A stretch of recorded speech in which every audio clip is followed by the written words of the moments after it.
Changes in the air in France and in Greece. French President Sarkozy is facing an uphill challenge from socialist François Hollande, whose old school chum says he's the one. You had the feeling that politics would be his vocation because he has a great sense of public service. Meanwhile, in Greece, voters are promising to punish ruling parties. The Greek people is very angry, very, very angry. But unseating incumbents could undo what's been done to ease the debt crisis in the Eurozone, unsettling still struggling global markets. Linda Albin, ABC News.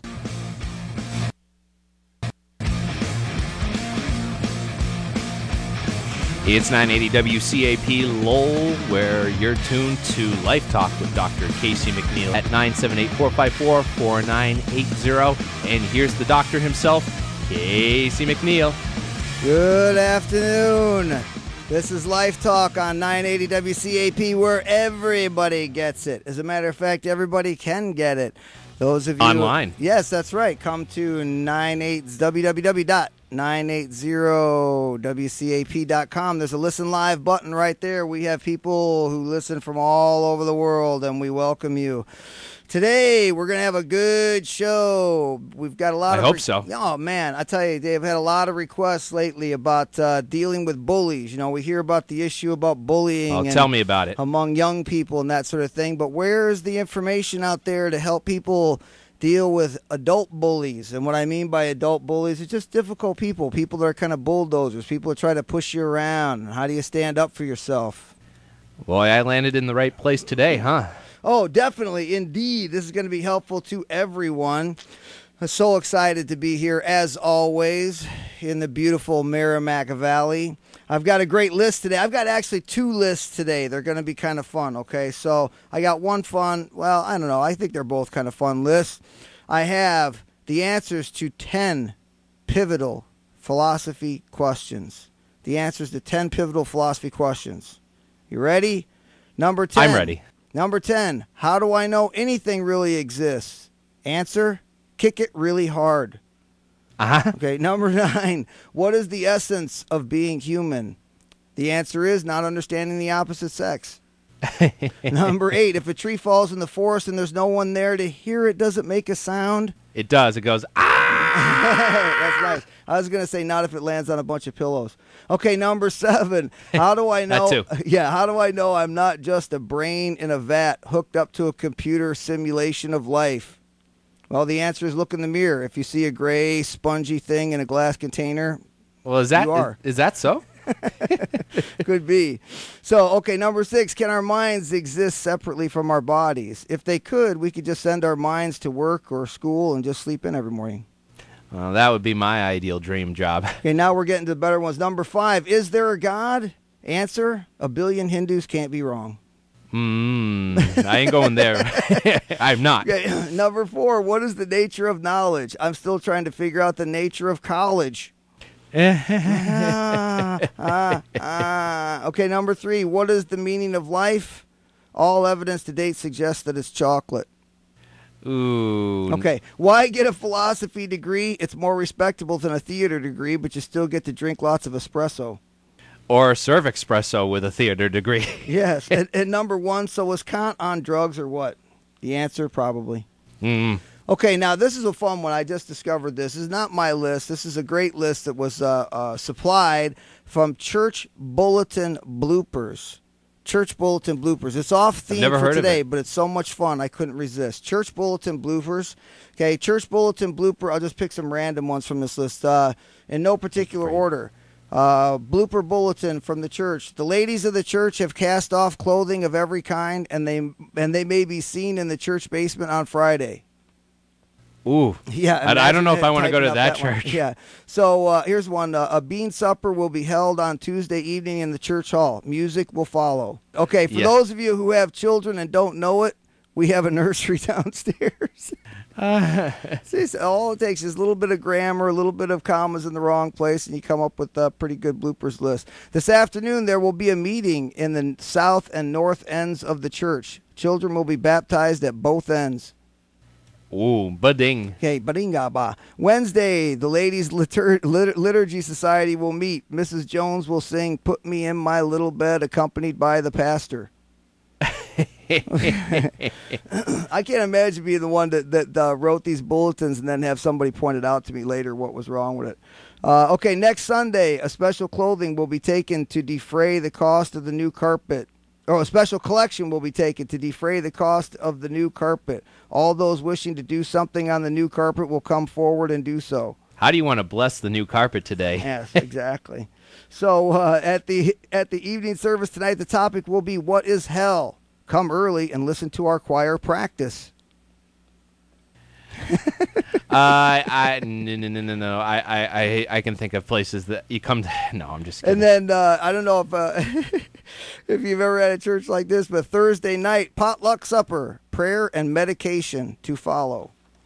What? Yes. Church bloopers. What can we say? And those of you that have good bloopers out there, we're listening. So bring them on in. We'd love to have your bloopers. I'm still speaking in tongues, as you can tell. Yes. Quick right. story. I went to. Yeah, right. I went to a school that used to be a nunnery that was converted into an elementary school, actually, in West Newton, Massachusetts. I won't hold that against you. Oh, well. I wasn't brought up Catholic. I was brought up Unitarian. And I can't tell the difference sometimes. To me, it's all religion. So, I'm like agnostic, but you hear all these stories about Catholic school and the nuns and the rulers, and you have to wonder, Doctor, is that true? I don't know. Were you brought up Catholic? I was not brought up Catholic. I was brought up Episcopalian.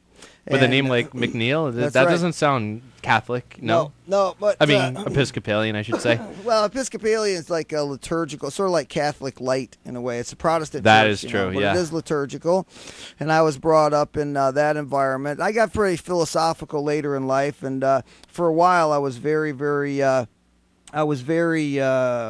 adamant that the only thing I could determine about religion was that more people have been killed in the name of it than anything in the history of humankind. No, the Crusades. Yes, but what I came to realize is that those are the mistakes of people and not God. So however you define that, we're here to help you. We're here to help you to live, laugh, love, and learn. It's not a show about religion. We are a non-denominational program. That's right. We are a show to help you spiritually grow in whatever format you choose. But we do have a real world that we live in, and that real world does include sometimes difficult people. And so I want to help us break down today some of the ways that we can stand up to difficult people and do so in a way that doesn't cause any fighting, and do so in a way that communicates our point of view and keeps you in control of the conversation and so on. So what I want to do is I want to give our life challenge question of the day. This comes from Karen from Westford. Life challenge question of the day, which inspired our theme as always. I have a friend who throws their weight around to get what they want. I first noticed it when he would do it with his family. Now he's trying it with me. I have been firm with them when I say no, but it continues to happen. Sometimes he tries to humiliate me in front of mutual friends. His bullying is getting out of control. Well, we are here to help you with that. I know how many people out there can identify with that sort of situation. Tell us your adult bullying kind of story, and we can give you some help here. We're taking calls at 978-454-4780. 4980. Oh, is it? That's why I'm here. Yeah, that's why J. David Morrison is here. That's right. Because J. David Morrison can help Dr. McNeal with the number. Right. And I didn't even introduce you today, J. David Morrison. You can just call me J squared. Yeah. So here's the number, 978. I should know this by now. 978-454-4980. You better pray Mr. Eyes and Mr. Brain. You better pray a rosary that you'll come back next week. That's right. I should. If Sam Bolton's listening. Yeah, here's a kiss for you, Sam. Okay, so we're going to take a little break. We'll be right back with Life Talk on 980 WCAP, where everybody gets it.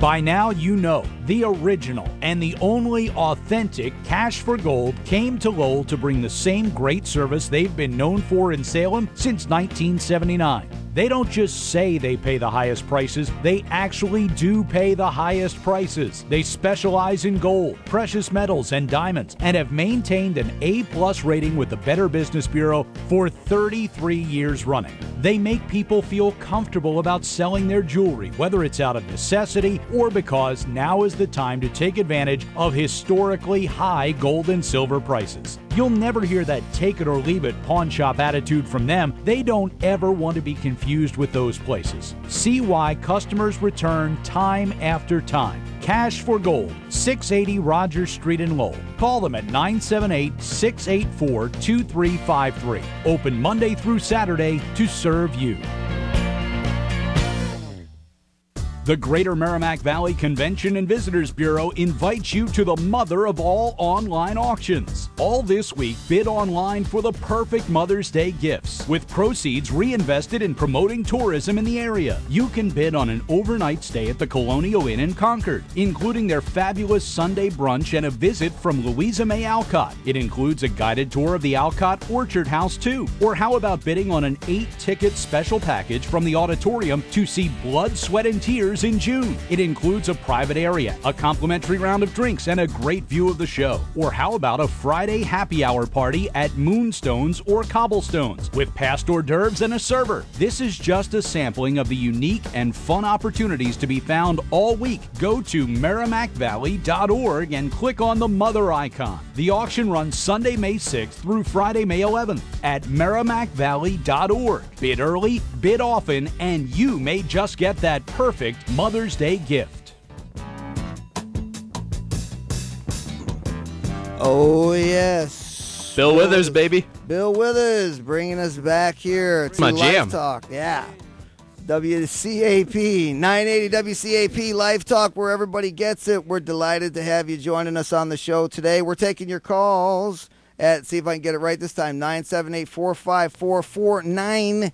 You got it. And I just want to say, and you weren't listening during the break, but I was just playing a commercial for the Greater Merrimack Valley Convention and Visitors Bureau. They have a little bit of a getaway to, I think it was the Colonial Inn, I wasn't exactly listening, where you will get to meet Louisa May Alcott. I didn't even know she was still around. How awesome. And you get a that? concert from Al Cooper and Blood, Sweat, and Tears. I mean, come on. That's awesome. Louisa May Alcott, along She's with coming Blood, Sweat, and back. Tears, huh? Absolutely. I mean, 2 for the price of 1. Can't beat it. Spinning wheel. What's the date on that? Do we know? Mother's Day, so that's May 13th. Indeed. Actually, I got to go and get my mom a gift. That's also my daughter's birthday. Oh, happy birthday, Dr. Yeah. McNeal's daughter. Yeah, that's Madeline. Madeline Claire will be 14, birthday. going on 27. Wow. On the 3rd, she's sending me she's actually prepared an entire list for the birthday gifts, and I'll have to start paring that down soon enough. So we're talking today about dealing with the difficult people in your lives, primarily the bullies. How do we stand up for ourselves? One of the first things we need to remember, as I'm always reminding us, how our brain actually functions. In order to understand how to deal with difficult people, we need to take long, hard looks at ourselves and understand some things about why our brain responds the way that it does. Your brain's inherently designed to protect you, and it thrives on validation and empathy. So essentially, if you can make people feel safe, if you can make them feel right, if you can make them feel like they're in control, you will be able to win the day. Now, when it comes to dealing with people in general, we have to make sure that our own communication styles are good, are solid, are up to date. And I want you to understand some things about our communication behaviors. Because I want to emphasize the style of behavior that is necessary to be able to stand up for yourself and do so in a way that doesn't violate the rights of other people. There's 4 essential behavior types in interaction with others. There's assertive behavior and communication, aggressive behavior and communication, passive behavior and communication, and then there's passive aggressive. What about sarcasm? Sarcasm would come under, I don't know, apathetic. That's almost aggressive, kind of, or passive aggressive in a way. Let me give you the distinctions here, okay? Assertiveness. A lot of people are afraid to be assertive because they confuse it with aggressive. They say, I don't want to do that, because they think that assertiveness is aggressiveness, and they're not the same thing. Assertiveness says, I'm trying to get what I want out of this situation. Okay, it's definitely going to benefit me, and it's not going to hurt you. So in other words, I'm trying to get what I want. Nobody's going to get hurt. Aggressive says, I'm going to get what I want, and I don't care who gets hurt. Not the same thing at all. See, then there's passive behavior. That's when we allow ourselves to be acted upon, and we don't respond. And that will eat you alive over time. And then there's passive aggressive, and we've all done it. That's where I allow myself to be acted upon. I don't respond in a healthy way. I retaliate, manipulate, triangulate. Apparently aiding isn't a good thing. So when instead of responding in a healthy way, I respond with manipulation. Triangulation is where, like let's say that I want you to know something I think of you, Dave, so I tell a friend of yours because I know they're going to tell you. That's passive aggressive. We don't want to do that. That's triangulation. Don't want to do that sort of thing. Now, I want to give you a little known fact along the way when it comes to dealing with difficult people, so that you're aware of some triggers. This is a little known trivia fact. I always do one, so I don't want to miss this show. I want you to remember that the period between the hours of 4 p.m. and 6 p.m. is when people are the most irritable. The period of hours between 4 and 6 p.m. in the afternoon is when people are the most irritable. So these are the times you don't want to be provoking anybody. Right, Dave? I guess I've never thought of it like that. I always thought people were just irritable in the afternoon hours. Well, some people are irritable all day. I know if you have those people that come in, they drag it in the morning, like, I'm not a morning person. And you catch up with them in the afternoon, they don't seem much better then. So we have to make sure that we're not the difficult person. But if you are, forgive yourself. And we need to understand some things about why it is that we fight. Why do we fight? Why do we retaliate? Why do we stand up? As I said before, understanding yourself is very important. So you have to understand what your triggers are, knowing what it is that sets you off. It depends on who you ask, and it depends on the type of people in what profession that they do as well, because some jobs offer a lot of stress, like being especially public servants, like fire, police, and educators, for example. They're very, very, very under a lot of stress. And granted, and you don't want to paint them all with the one stroke of a brush, but at the same time, you can understand the stress that they're under. At the same time, you're not going to change some people. They're just going to continue to be the way that they are. And I think that's the thing with bullies. I think that's what you're alluding to, Doctor. Yeah. The people, they don't want to change. And bullies, you're not going to get them to change, especially adults. No. They're a finished product. No, you're not going to get them to change. There's two things I'd like you to remember about that. I'll give you some psychology and some hillbillyology from my Grandma Jones. And Grandma Jones used to have great ways of putting things that can help you to put these things in perspective. When it comes to changing people, she was the kind of person that would remind you that you can't change people in this way. She'd say, don't try to teach a pig how to juggle, because it ain't going to juggle, and it upsets the pig. That's right. And also, you want to avoid the urge to argue with these people, because for some people it's about the arguing. They're all wound up. They're very stressful. They're very upset, like you said, and they're looking for, they don't even realize this, but they're looking for escape valves, places where they can blow off their steam and that sort of thing. And for a lot of them, it's just about having a fight. They don't even know why. So Grandma Jones also said this: never wrestle with a pig, because you both get all dirty and the pig loves it. So avoid the urge to argue with people. It's an interesting way of putting it, Grandma, but I like it. It's true. Yeah, my Grandma Jones was a genius when it comes to that sort of thing. Now, so what do we have to do in order to protect ourselves? You have to develop your own self-esteem. You've got to develop your self-esteem. Develop it, protect it. You have to feel good about yourself in the first place in order to be able to stand up to other people. And I've given you a definition for self-esteem before, but it bears repeating. The word self, if you look this up in the Merriam-Webster dictionary, the word self is defined as the essence of one's being. The word esteem is defined to regard with respect. So when I put that together, that means I regard with respect the essence of my being. That means I like myself. You can't have too much of that. So when you like yourself enough, the people that are difficult in your world are a little bit easier to handle. And I find that people who have a solid self-esteem, they tend to be pretty tolerant of the differences of others. They tend to be pretty accepting, and they tend to be pretty level-headed. People that have lower self-esteem, they tend more often to denigrate the differences in others and find fault in things and so forth. And we refer to that often in psychology as your pitcher, like how full is your pitcher. Some people refer to it as buckets. Because like if you have a good solid self-esteem, that means your pitcher is pretty full.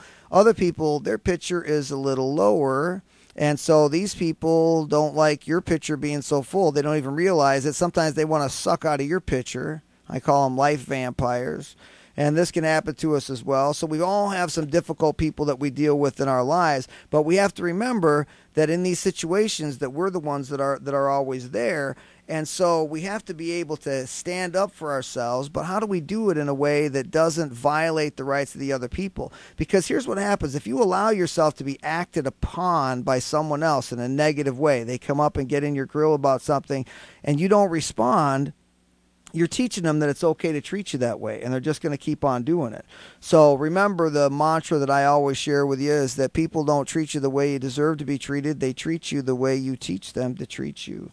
This can be by our actions or by our omissions of actions. So I want you to understand some things about communication first that can help, because a lot of times innocent communication can actually escalate into disagreements. Innocent communication can escalate into disagreements because when we communicate face to face, only a very small percentage of what people understand comes from the words. I mean, if you think about communication as being an exchange of thoughts and ideas and feelings, that's verbal and it's nonverbal, because you have language, you have body language, you have tone of voice, and the purpose is to achieve a shared meaning. So Dave, I want you to understand my words in the way I understand my words. You want me to understand your words in the way you understand your words. That's right. I want people to think exactly just like me. Yeah, you want them to at least understand what you're saying. They may not agree with you, but you want them to understand the meaning of what you said. And the challenge is how do we measure that? That the success of any communication is measured in direct proportion to what the other person understands. It's not measured according to what you meant by what you said. It's measured by what they think you said. Because whenever two people interact, we're always filtering that information through our own personal belief window. So, we have our own upbringing, we have our own thought processes, we have our own culture, even simple, innocent things. Like if I came up to you, Dave, and I said, "What's wrong with you?" Right. And what I mean by what I say is, "What's troubling you?" Now, if you imagine in my upbringing, whenever my mother was concerned about my welfare, she would express her concern by saying, "What's wrong with you?" Well, the law of the tabula rasa says the people you spend time with determines the person you become. So I think it'd be very natural that I would, I would come by that very naturally to express concern for you. Well, but I think it's safe to say you might understand that in a different way. Well, you ask me a question like that, you're expressing concern, Dave, what's wrong? Or Dr. McNeal, what's wrong? That's not the characteristic of a bully, in my opinion. Oh, no. It's not. What I'm talking about essentially, though, is just the way in which we filter the information whenever we're communicating. So what I want to allude to is like our tone of voice can sometimes imply that we're saying things that we don't mean to be saying. And our body language can also communicate messages to people we don't mean to be communicating. Let's just look at tone of voice. Let me bounce some things off you, Dave. If you just say the word "oh." Oh. Now say it like you're surprised. Oh. Say it like you're mad. Oh. Say it like you're just fell in the mud. Oh. Say it like you're in love. Oh. See, that's just two letters pronounced in a different way has an entirely different meaning. I mean, just think about the use of the word dude. We go, dude? Dude. Dude. It's in my vocabulary. Dude. Dude. So all these, one word with a different tone of voice will have an entirely different kind of meaning. One of the ways that I express this to people is if you consider the phrase, "I can't believe she would do that," think about all the different meanings that could have. Does it say, "I can't believe she would do that"? Or does it say, "I can't believe she would do that"? Or does it say, "I can't believe she would do that"? So it all has different meanings, same words. If you give testimony in a court of law, and they're writing down the testimony and somebody says, "I didn't say she stole the necklace." Well, if you read that testimony a year later and you don't have a human to personify the message, think about all the different meanings it could have. Did they say, I didn't say she stole the necklace? Or maybe they said, I didn't say she stole the necklace. I didn't say she stole the necklace. I didn't say she stole the necklace. I didn't say she stole the necklace. That's right. I think we talked about some of these things before. So we have to be careful of our own tone of voice when we're interacting with other people. Keep it level, keep it civil, keep it straightforward. Don't raise your voice when you're communicating with other people, even when they're provoking you.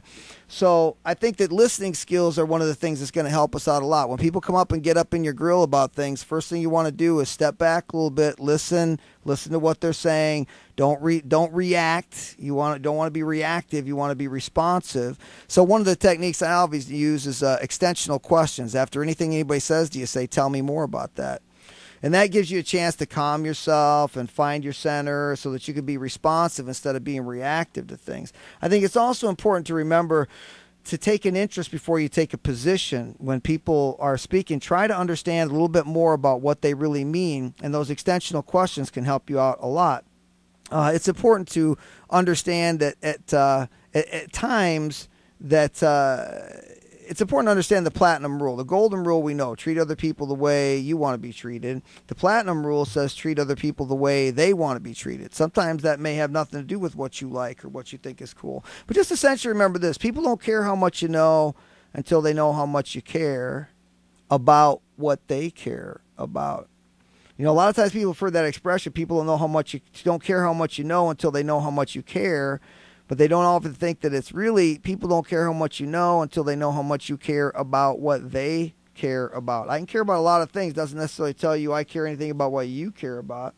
Also make sure that when you're interacting with people, and it might be getting escalated and that sort of thing, to remember how body language plays a role. When we close ourselves up and we have folded arms and that can communicate a guarded message. I'm not receptive to ideas.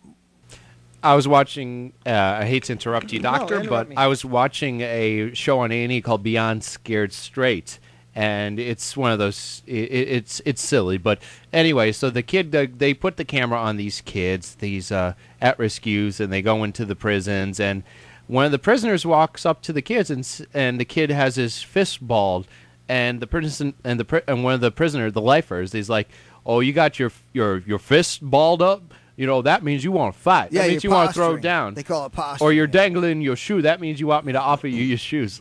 Yeah. That's really, that says a lot, but in a different term. Yeah. Oh, definitely. I would imagine a lot of people listening won't be going to prison anytime soon. No, but some simple things can happen. For example, people that tend to be aggressive toward you, sometimes they will step in very close. And our tendency when somebody steps in close is to step back. But my advice to you is if somebody steps in close, step forward. If you step forward, guess what they'll do? They'll throw down? They'll step back.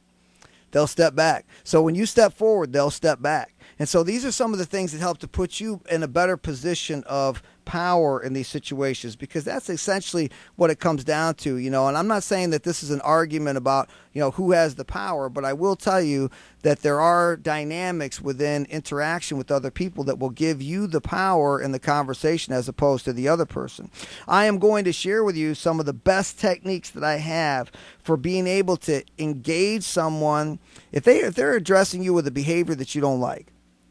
Something that is, taking advantage of you, or is, either hurting your feelings, or is they're trying to intimidate you, or something else. How you can respond in a way, express your point of view, address the situation. I could teach you how to get them to agree with you about how you want them to change that behavior, and nobody will have a fight along the way.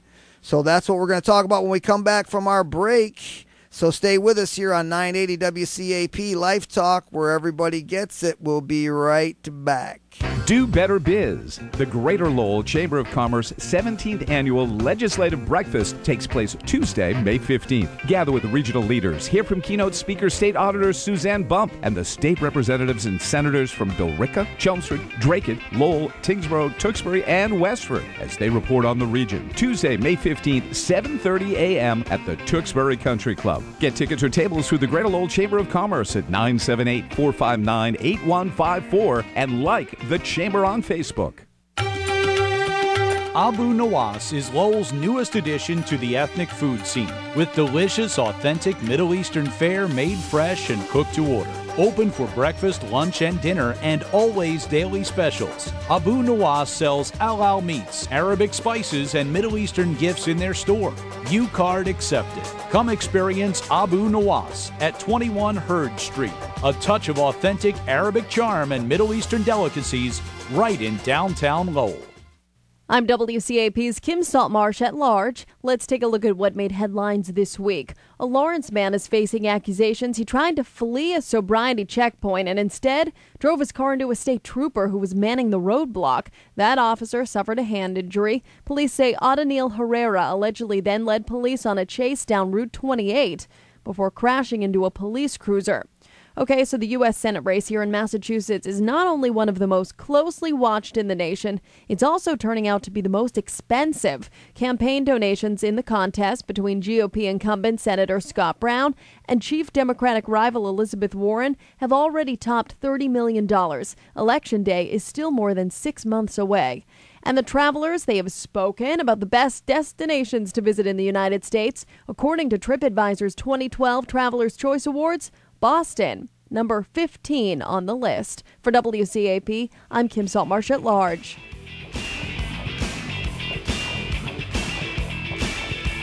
Welcome back to Life Talk on 980 WCAP.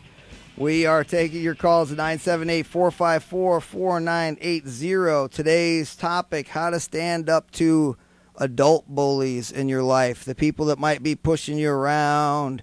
We were talking a little bit about body language, and I want to close up the gap on that and remind you a couple things that can help you with respects to body language. When you're communicating with someone else, you want to have a good open body language.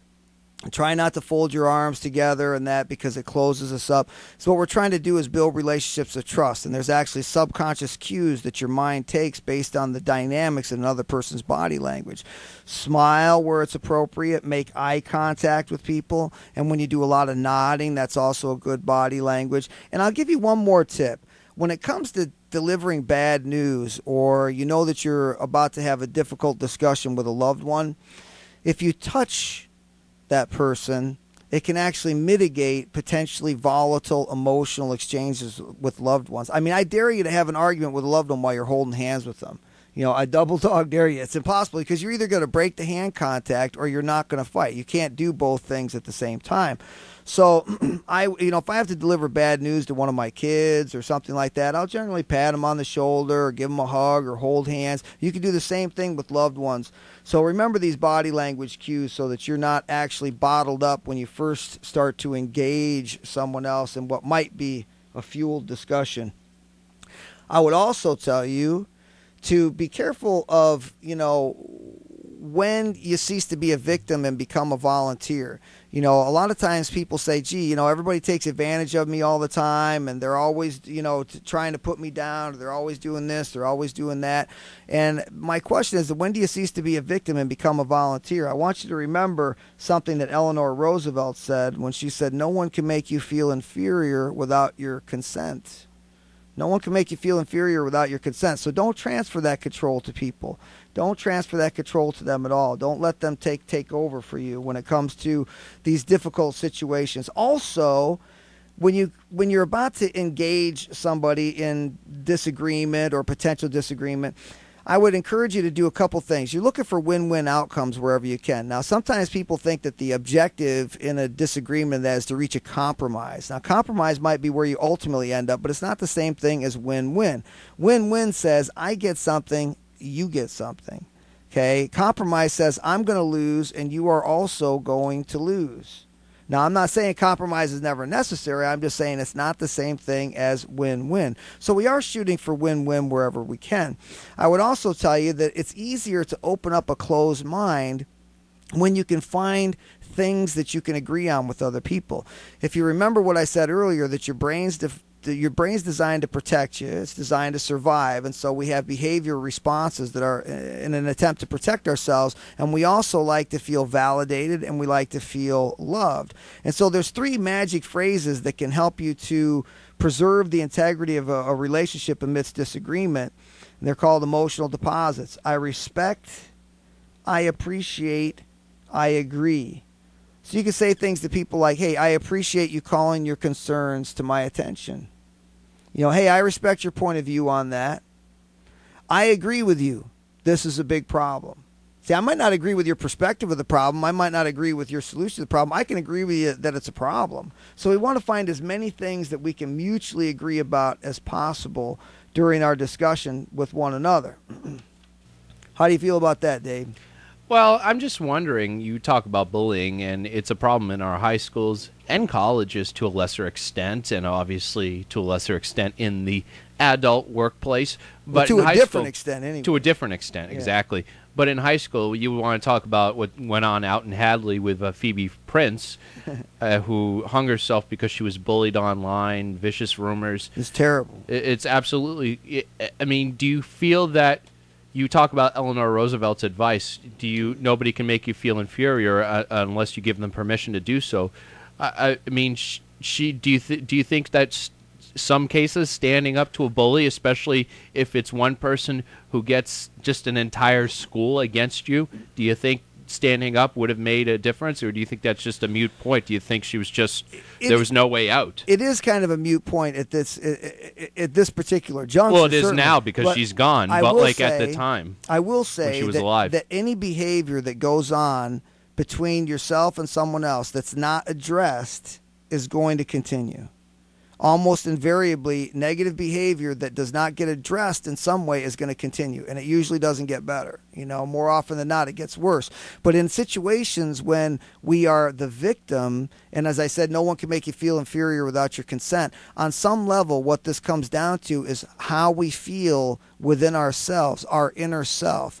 And this is one of those sticks and stones kind of, things. Sticks and stones can break my bones. Words can never hurt me.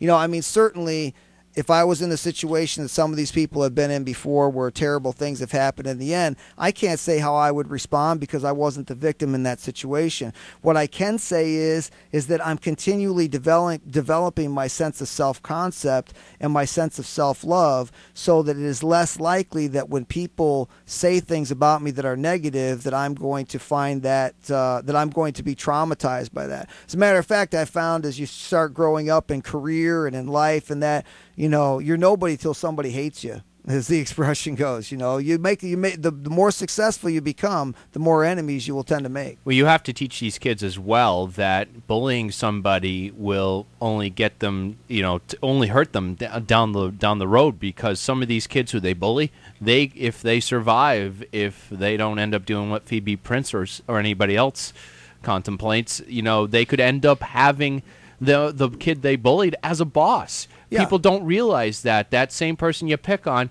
could one day be your employer. So think about that one, kids. Yeah, it's always important to remember that, you can't, when people talk about, hanging out with the right ones and being with the right ones and finding the right ones, and my advice is always work to be the right one.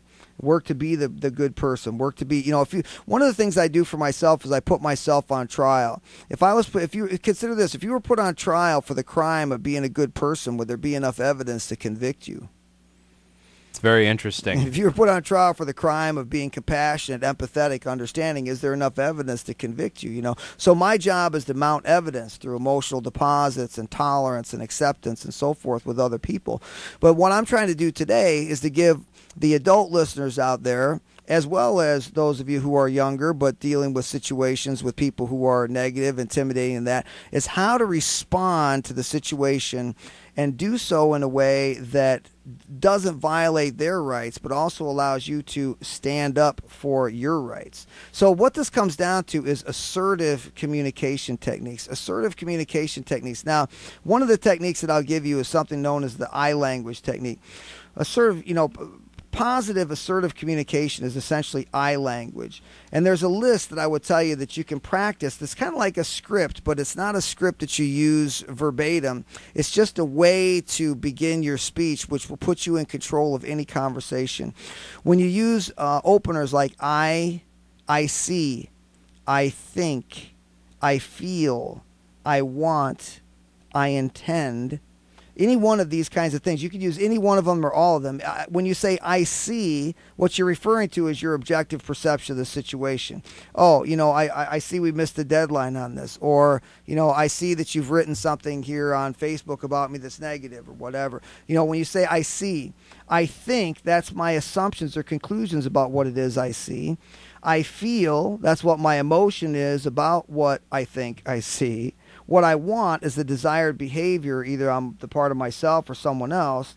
And then I intend, that's what I intend to do to get what it is that I want. Now, I'll give you an example. My son, when he was in high school, he wanted to go to these girls' house, and he was, nearly emancipated adult. And we live here in a big city. Like, Dave will testify. He could shoot a few holes in the wall if he wants to feel at home around here. But we love Lowell. It's a great place to live. Absolutely, there's a lot to like about the Mill City. Yep. And it's on the upswing. We love it here. But when he wanted to go to these girls' house, and I said no. And my wife I said, you can meet him at the movies if you like. Now, my wife, kind as she is, decided that she would take them to the movies, and when she dropped them off, she looked in the rearview mirror and she saw them coming back out of the theater. So I realized, of course, he did not go to the movies at all, and I called him up and I used the I script for that. I said, I see you didn't go to the movies. I think you never intended to go. I feel taken advantage of by that. I want you to come home right now. I intend to hold you accountable. Sounds like you weren't reading from a script at all. And here's the thing. I can use the same dynamic when it's something that's positive. It doesn't always have to be about negative things. I could say to him, hey, I see you got straight A's on your report card. I think you've been working a lot harder at that. I feel really proud of you. You should too. I want you to keep it up. I intend to reward it. All right, that works. Yeah, I mean, I language, you can use any one of them or all of them. Sometimes you could just use the, hey, I feel a little uncomfortable today. Or, I think there's been a misunderstanding. You can just cherry pick any one from the list, but they're very, very powerful ways that you can communicate and be in charge of the conversation. And I want to remind you this, too. When it comes to listening skills, I talked about extensional questions, asking people things like, tell me more about that, and what do you think about this, what do you think about that, and responding to people by asking questions. And I want to tell you that the person that asks the most questions has the ability to control any conversation. The person that asks the most questions has the ability to control the conversation. Now, when we come back, we're going to take another break here. And when we come back, I'm going to share with you, among other things, the most powerful script of them all when it comes to standing up for yourself in difficult situations and winning the day every time. So stay tuned. You won't want to miss that. We're here on Life Talk 980 WCAP. Hang in there. We'll be right back.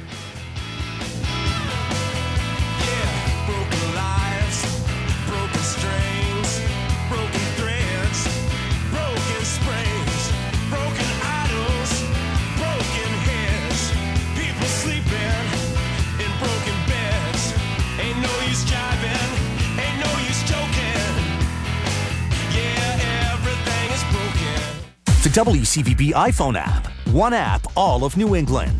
News, weather, and sports. Streaming video. But this isn't a quick fix. Including your forecast. You see this line that could be some thunderstorms. From Boston's news leader, News Center 5. Plus, check gas prices near you. Track flights. Get up-to-the-minute traffic. Movie show times. Even check your horoscope and lottery results. All on one app. The free WCVB iPhone app. It's how you know on the go. This is Merrimack Valley Radio, 980 WCAP, reminding you that the opinions expressed on the air are those of the host, guests, and callers, and do not necessarily represent the positions of the management of 980 WCAP or its sponsors. We invite all callers and viewpoints, provided your identity is offered on the air or through email, text, letter, Facebook, Twitter, or any other communication. 980 WCAP is locally owned and operated, serving the Merrimack Valley from our studios and offices at 243 Central Street in Lowell. We broadcast 24 hours a day at 5,000 watts at an assigned frequency of 980 kilohertz by authority of the Federal Communications Commission. Our website is 980WCAP.com. All prizes that are awarded are at the discretion of the radio station and are for use by winner over age 21 at their own risk and responsibility for anything associated with the prize, including travel and any taxes. 980 WCAP is an equal opportunity employer. All job inquiries can be addressed to our offices or by calling 978-454-0404. 980 WCAP encourages internship programs to build the future of radio, and interested students may contact us with a letter from their high school or college. Thank you for listening, and please support the advertisers helping to bring you Merrimack Valley Radio, 980 WCAP. Everybody gets it.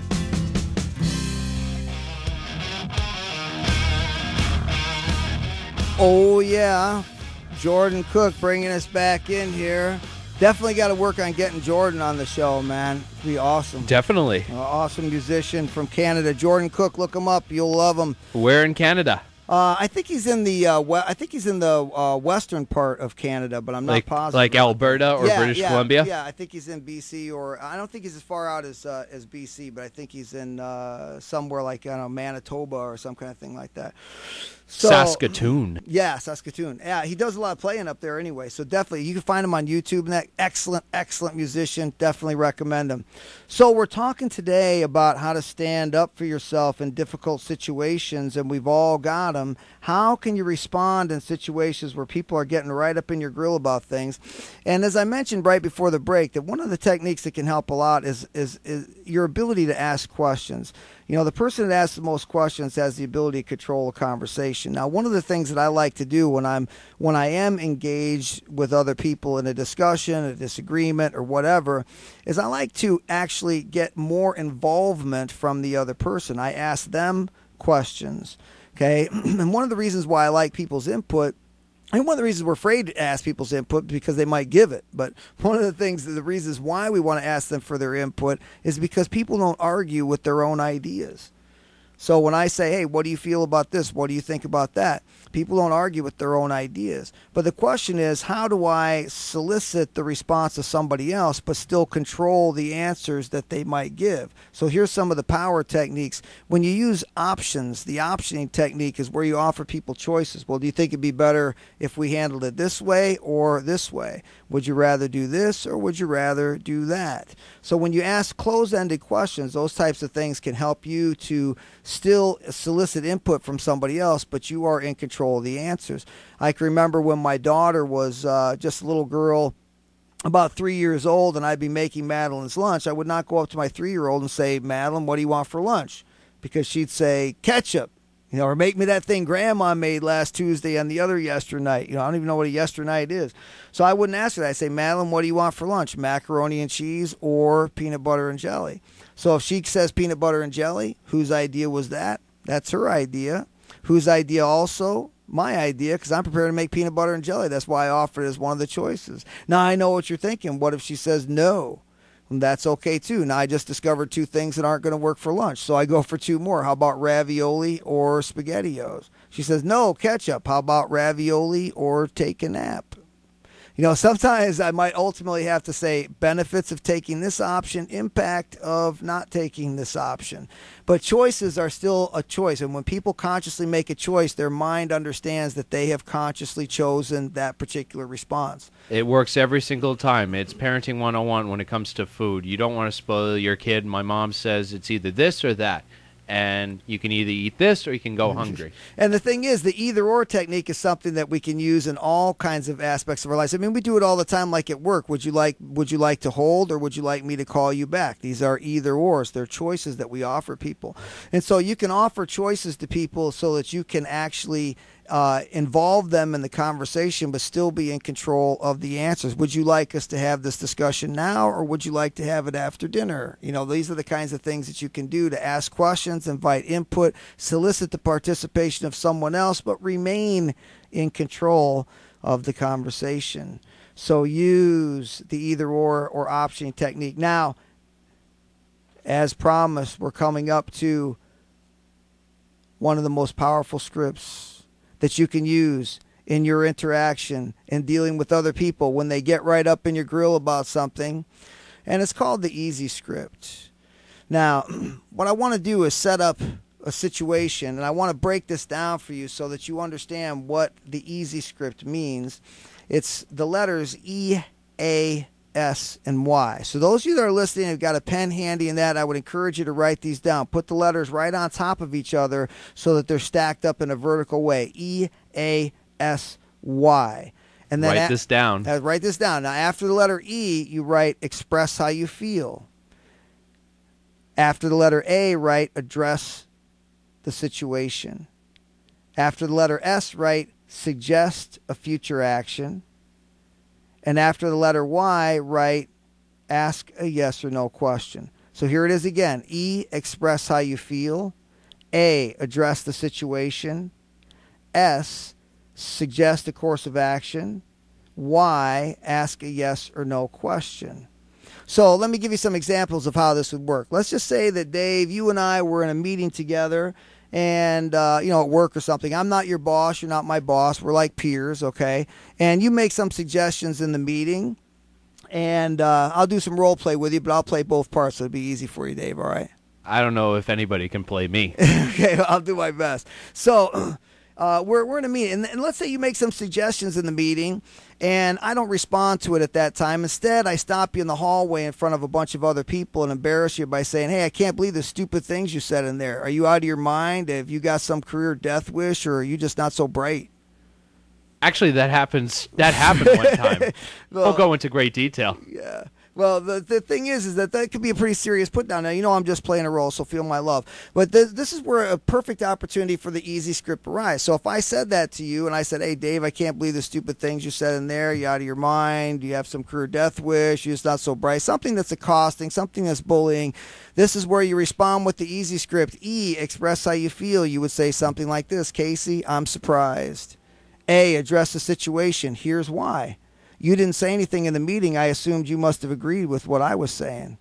Then you suggest a course of action. Next time, if you've got a different point of view, I'd appreciate it if you bring it up right then. Will you do that? That's the yes or no question in the end. So the power from this actually comes from the bookends. The power comes from the bookends, the express how you feel and the yes or no question. In the express how you feel, you want to use one word, non-baggage, non-modifier type stuff. So this sounds like this. I'm confused. I'm concerned. I'm surprised. I'm confused. I'm concerned. I'm surprised. I'm not comfortable. That's probably the grand poobah of them all. I'm not comfortable with this. Now, these sound passive. This is the reason why they're powerful. Who defines your personal comfort? That's you, right? So, if you said, I'm not comfortable with that, what are they going to say? Yes, you are. Well, I'm not, though. Well, you ought to be. There's no place really to go with that. So in the beginning, you want to use these kinds of things. Who defines your confusion? That's you. Who defines your disappointment? That's you. Who defines your frustrations? That's you. So right out of the gate, who's going to be in charge of the conversation? That's right, you are. Then notice in the end on the yes or no question, what I said was, will you do it? I didn't say, what do you think? That's a transfer of control. So let's run it again. Let's say I said, Dave, I can't believe the stupid things you said in there. You out of your mind. You got some career death wish or whatever. You say, Casey, I'm confused. Here's why. You didn't say anything in the meeting, so I assumed you must have agreed with me. Next time, if you have a different point of view, I'd appreciate it if you bring it up right then. Will you do that? Now, I know what you're thinking. What if he says, no, I can say anything I want? What you do is you go right back to the top of the script, you run it again. Second time through, I usually throw the comfort card, but I'm not comfortable with that. Because if you have a different point of view, you really should bring it up in the meeting. That would be the appropriate forum. Can we agree on that?